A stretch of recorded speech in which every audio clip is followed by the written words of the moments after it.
James Starling here for the DJM YouTube channel after another match day experience. Make sure you go and check out the highlights video of tonight's game before you do listen to the interview, just so that we don't spoil the result for you. Guys, congratulations on a win, and not only a win, your first win in terms of Leiston Reserves. Ian, I'll start off with yourself. How did you find that match? I thought it was tough. Needham applied himself really well. Yeah. But I thought the first 15-20 minutes we passed the ball really well. Maybe lost away a little bit, but the boys put a big shift in on Saturday and we trained on Monday. Right. So, you know, at the end of the day, I think it was the right result, but I was, you know, Needham were a credit to the club as usual, like we'd expect them to be fair. Yeah. And what about yourself, Dean? How did you find that? Yeah, very similar, to be honest. You know, sometimes you've got to win the game, and you're not always going to play the best level of football. And I think all of the boys would hold their hands up and say that at times we maybe didn't quite hit the levels we want to achieve. Right. But they stuck to the task, and ultimately they've dug out a result. They've stuck together as a group, and yeah, proud of them. Done really well, really well. I thought for me, sort of first half, as a neutral watching the game, I thought it was a game where both teams were struggling to get used to the actual pitch. It was quite slippery at times. There was a few sort of loose touches sort of here and there. I'd probably say Needham just about kind of shaded the chances, but you guys went in 1-0 ahead. What was your kind of message at half time to really get them, going in the second half? Because the second half was a lot calmer.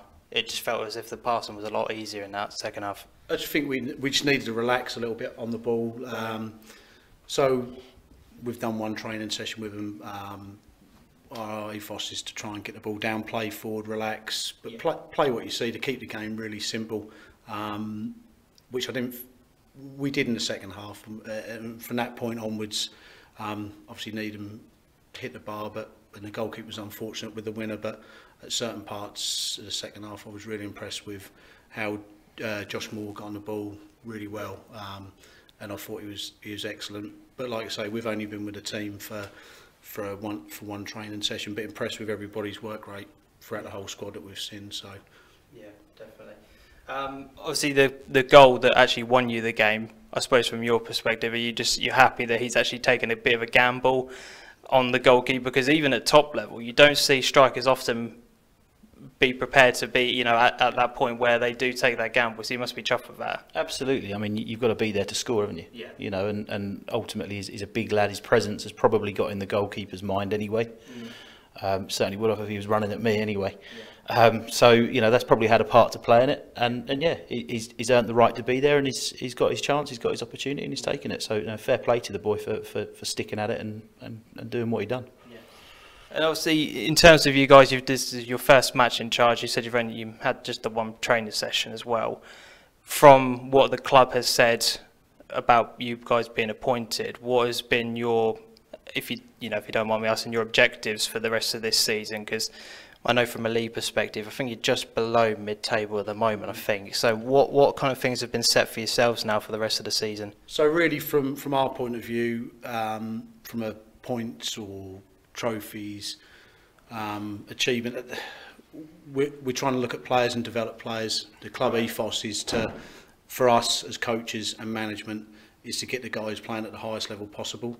So I think for us to put a target in, we're going to finish X or we're going to win this. There's obviously competitions that we know we could go quite far in, but when we spoke to the club, when they approached myself and Dean, it's about the philosophy of the football club. So we want a pathway.